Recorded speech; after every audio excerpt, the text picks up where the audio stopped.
ሰላም እንዴት ናችሁ? ዛሬ የምናየው ስለ ዲጂታል ማርኬቲንግ ፈንዳመንታልስ ነው። ቢግነር ሌቭል ስለሆነ ብዙም አይከብደንም።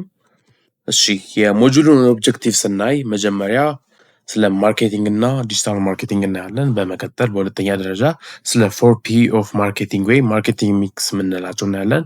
በሶስተኛ ደረጃ ስለ ታርጌቲንግ ኦዲየንስ እና ፖዚሽኒንግ እናያለን። በመቀጠል ስለ ዲጂታል ፈነል ወይም አይዳ የምንላቸው እናያለን። በመጨረሻ ደረጃ ደግሞ ስለ ብራንዲንግ እና ኮንተንት ማርኬቲንግ እናያለን ማለት ነው። ከማርኬቲንግ እና ዲጂታል ማርኬቲንግ ስንጀምር ማርኬቲንግ ማለት ኮኔክት ፕሮዳክት ዊዝ ከስተመር፣ ምንም አይነት ፕሮዳክት ከከስተመር ጋር ማግኘት ማገናኘት ማቅረብ ሲሆን ማርኬቲንግ እንለዋለን። ዲጂታል ማርኬቲንግ ማለት ደግሞ ኦንላይን ቻናሎችን በመጠቀም ሰቻ ሶሻል ሚዲያ፣ ሰርች ኢንጂን፣ ኢሜይል ኤንድ ዌብሳይትስ ለከስተመሮቻችን ያለንን ፕሮዳክት ፕሮቫይድ ስናደርግ ዲጂታል ማርኬቲንግ እንላለን ማለት ነው። በቀጣይ የምናየው ፕሮዳክት ቨርስስ ሰርቪስ ነው። ፕሮዳክት ማለት ታንጀብል አይተም ነው። በእጃችን ልንነካው ልንዳስሰው የምንችለው ነገር ፕሮዳክት እንላለን። ሰርቪስ የምንለው ደግሞ ኢንታንጀብል አክቲቪቲ ነው። በእጃችን ልንነካውም ልንዳስሰውም አንችልም እና የሁለቱን ልዩነት ስናይ ፕሮዳክት ለምሳሌ ዛሬ ይህንን እቃ ገዝተን ኔክስት ዊክ ወር የዛሬ ዓመት ፕሮቫይድ ማድረግ እንችላለን፣ ማቅረብ እንችላለን፣ ወይ ደግሞ ሌላ ቦታ መላክ እንችላለን። ሰርቪስ ግን አት ዘ ሴም ታይም እኔ እዚህ ጋር ካለው አሁን ሳስተምር ተማሪዎች ፊት ለፊት እዛው ጋር ማስተማር ነው ያለብኝ እንጂ ሌላ ቦታ ሆኜ ላስተምር አልችልም። ፔሪሸብል ነው የሚባለውም ለዚህ ነው። እና አብዛኞቹ ቢዝነሶች ደግሞ ሁለቱንም ኦፈር ያደርጋሉ። ለምሳሌ ካፌ ብንገባ ወይም ሬስቶራንት መጀመሪያ ሰርቪስ ነው። አስተናጋጁ መጥቶ እኛን ሲያስተናግደን እኛ ስንስተናገድ ሰርቪስ እንላለን። ደን ምግቡን ያዘዝነው ወይም መጠጥ ሲያቀርብልን እና እሱን ኮንሱም ስናደርግ ፕሮዳክቱን አገኘን ማለት ነው። በቀጣይ ሌላ ኤግዛምፕል ለማየት ብንሞክር ደግሞ ስልካችን ተበላሽቶ ስልክ ቤት ብንሄድ እሱ ሲሰራልን ሰርቪስ አገኘን እንላለን። ያ ካምፓኒ ወይ ያ ስልክ ቤት ደግሞ ስልክ ይሸጣል። እሱ ደግሞ ምን ይባላል? ፕሮዳክት ይባላል። ስለዚህ አት ሴም ታይም ሁለቱንም ኦፈር ያደርጋል ማለት ነው፣ እንደ ሌላው ቢዝነስ፣ እንደ አብዛኛው ቢዝነስ። በቀጣይ የምናያቸው 4P ኦፍ ማርኬቲንግ ነው የምንላቸው ወይም ማርኬቲንግ ሚክስ እና እነዚህም በቀላሉ ስናያቸው ፕሮዳክት፣ ፕራይስ፣ ፕሌስ እና ፕሮሞሽን ነው። ፕሮዳክት ማለት እኛ የምንሰጠው እቃ ፕሮቫይድ የምናደርገው ነገር ማለት ነው ለማርኬቱ። ፕራይስ የምንለው ደግሞ ከስተመሩ ለዛ እቃ ወይም ለዛ ፕሮዳክት የሚከፍለው ዋጋ ፕራይስ ይባላል። በሶስተኛ ደረጃ የምናየው ፕሌስ ነው። እኛ ያንን እቃ የምንሸጥበት ቦታ ወይም ከስተመሩ ያንን እቃ ለመግዛት እኛ ጋር የሚመጣበት ቦታ ፕሌስ እንላለን። በመጨረሻ ደረጃ ደግሞ ፕሮሞሽን እንላለን። ያንን ፕሮዳክት ለሰፊው ማህበረሰብ ለማስተዋወቅ ስንሞክር አድቨርት ስናደርግ ፕሮሞሽን እንላለን ማለት ነው። እና ሴግሜንቴሽን ነው አሁን በቀጣይ የምናየው። ሴግሜንቴሽን ማለት ትልቁ ማርኬት ወደ ትናንሽ ግሩፖች መከፋፈል ማለት ነው። ለምሳሌ በአንዴም ሁሉም ጋር መድረስ ስለማንችል የእኛን ታርጌት ኦዲየንስ ጋር ብቻ መከፋፈል። ለምሳሌ ልብስ ምንሸጥ ምንችል ከሆነ እኛ ልብስ ምንሸጥ ከሆነ ሜይቢ ለወንድ እንሸጣለን ወይ ለሴት እንሸጣለን። አለበለዚያ ደግሞ የህፃን ልጅ ልብስ እንሸጣለን ወይ የአዋቂ ልንሸጥ እንችላለን ማለት ነው። ይሄ ምን ይባላል? ሴግመንቴሽን ይባላል። እና ሴግመንቴሽን ውስጥ 4 ሴግመንቴሽን አሉ። ዲሞግራፊክ፣ ጂኦግራፊክ፣ ሳይኮግራፊክ እና ቢሄቪራል። ዲሞግራፊክ የምንለው ስታቲካል ዳታን በመጠቀም ለምሳሌ ኤጅ፣ ጀንደር፣ ኢንከምን በመጠቀም ምንከፋፍለው ዲሞግራፊክ ሴግመንቴሽን ይባላል። ጂኦግራፊክ የምንለው ደግሞ እነዛ ከስተመሮች የሚኖሩበትን ቦታ በመከፋፈል ካንትሪ ሊሆን ይችላል፣ በሲቲ ሊሆን ይችላል፣ በኔበርሁድ ወይም አርባን ወይ ሩላር ልንለው እንችላለን። ጂኦግራፊክ ሴግመንቴሽን እንላለን። በሶስተኛ ደረጃ የምናይ ደግሞ ሳይኮግራፊክ ሴግመንቴሽን ነው። ይሄ ደግሞ በዝዶን ፐርሶናሊቲ፣ ቫሊዩ እና ኢንተረስት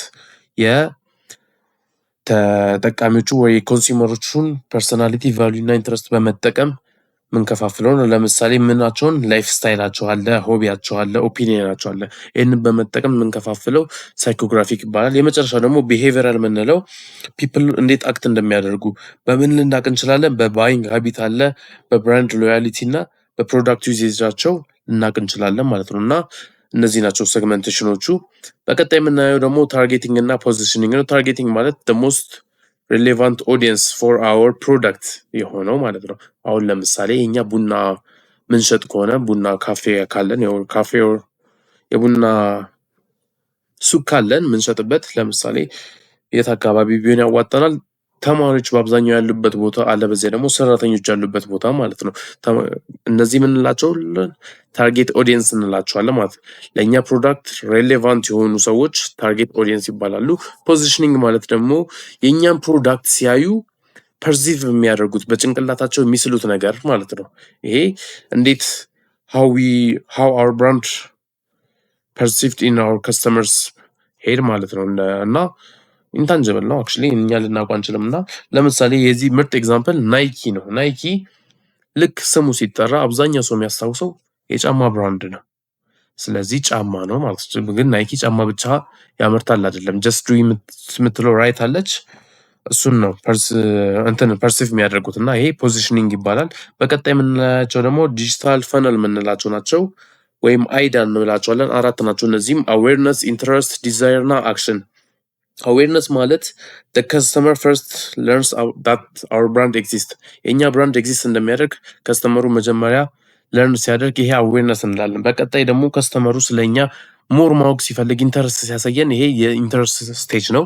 በሶስተኛ ደረጃ ደግሞ ከስተመሩ ስለኛ አሳውቀ ነው የመግዛት ፍላጎት ሲኖረው ዲዛይር እንላለን። የመጨረሻውና ላስት ስቴጅ ደግሞ አክሽን ነው። ምንድነው? ዲዛይር ኖሮት ለመግዛት ሲወስን እኛም ብናደርግለታለን። በዚህ ታይም ባጭሩ ቡክ ልናደርግለት እንችላለን ወይም የሆነ ነገር ልናደርግለት እንችላለን። የግዢው እንዲያፋጥን የምናደርግለት አክሽን ስቴጅ ላይ ነው ማለት ነው። በቀጣይ የምናየው ብራንዲንግ ነው። ብራንዲንግ ሶስት አይነት እንትኖች አሉት ከስሩ ሚሽን፣ ቪዥን እና ቶን ኦፍ ቮይስ። ሚሽን ማለት ሪዝን ኦፍ ኤግዚስታንስ ወይም አወር ዴይ ቱ ዴይ አክቲቪቲ የኛ ካምፓኒ የተፈጠረበት ምክንያት ሚሽን ነው እና ደግሞ በየቀኑ የምናደርገው ነገር ሚሽን እንለዋለን። ቪዥን ማለት ደግሞ ሎንግ ተርም ጎላችን የዛሬ 5 ዓመት ሊሆን ይችላል፣ 10 ዓመት ወይም 15 20 እያለ ሊቀጥል ይችላል። ለወደፊት ለማሳካት የምናስበው ምን እንላለን? ቪዥን እንለዋለን ማለት ነው።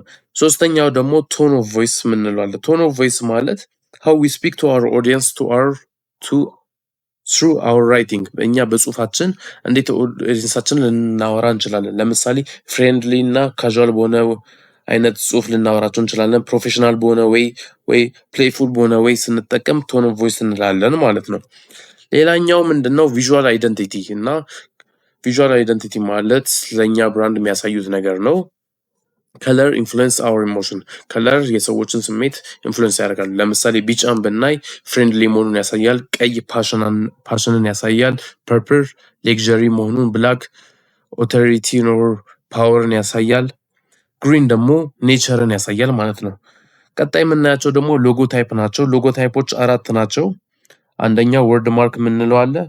ከዛ ሌተር ማርክ፣ ሲምቦል እና ኮምቢኔሽን። ወርድ ማርክ የምንለው ጀስት ዩር ብራንድ ኔም ላይክ ስንጠቀም ማለት ነው። ለምሳሌ ጉግል አለ፣ ኮካኮላ አለ። የብራንዳቸውን ስሙን ነው የሚጠቀሙት እንደ ሎጎ ማለት ነው። ሌተር ማርክ የምንለው ደግሞ አክሮኒም ወይም ኢኒሻሎችን ስንጠቀም ወይም አብሪቬሽን ልንል እንችላለን ስንጠቀም። ለምሳሌ ኤችቢ አለ፣ ዋርነር ብሮስ፣ ደብሊውቢ ምናምን የቲቪ ፕሮዲሰሪንግ ካምፓኒዎች። ከዛ ሌላኛው ደግሞ ሲምቦል ነው። ሲምቦልን ስናይ አፕል ስልኩን አሁን ወይም ፒሲውን ስናይ ማክ ስናይ መጀመሪያ የሚመጣልን ሲምቦል ምንድን ነው? የተገመጠች አፕል አለች ማለት ነው። ሌላ የሲምቦል ናይክ ራይት አለው። በእርግጥ ናይክ ኮምቢኔሽን ነው የሚጠቀሙ። ናይክ እና አዲዳስ ኮምቢኔሽን የሚጠቀሙ። ኮምቢኔሽን ማለት የሲምቦል እና የሌተር ማርክን አንድ ላይ ወይ ወርድ ማርክን ሲጠቀሙ ኮምቢኔሽን እንላቸዋለን። ሲምቦሉን ስናይ የሚመጣልን አፕል አለ። ከዛ በርገር ኪንግን ስናይ ሲምቦሉ የሚመጣልን ይሄ ከሎጎ ታይፕ አንዱ ነው ማለት ነው። እና ሎጎ ታይፕ 4 ናቸው እንዳልናቸው፣ ወርድ ማርክ፣ ሌተር ማርክ፣ ሲምቦል እና ኮምቢኔሽን።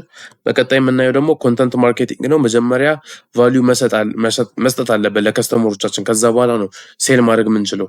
ምን አይነት ቫሊዩ ፕሮቫይድ እንደምናደርግ ካላሳወቅን ከስተመር ሊገዛን አልችልም። ከገዛም በኋላ ትረስት ቢልድ እያደረገ ይመጣል። ከዛ ሎያሊቲ ቢልድ እያደረገ ይመጣል። ለእኛ ብራንድ ሎያል ይሆናሉ ማለት ነው። እዚህ ጋር አዌርነስ የምትለው እቺ መጀመሪያ ነው የምትሄደው። ለቀጣይ አስተካክላታለሁ።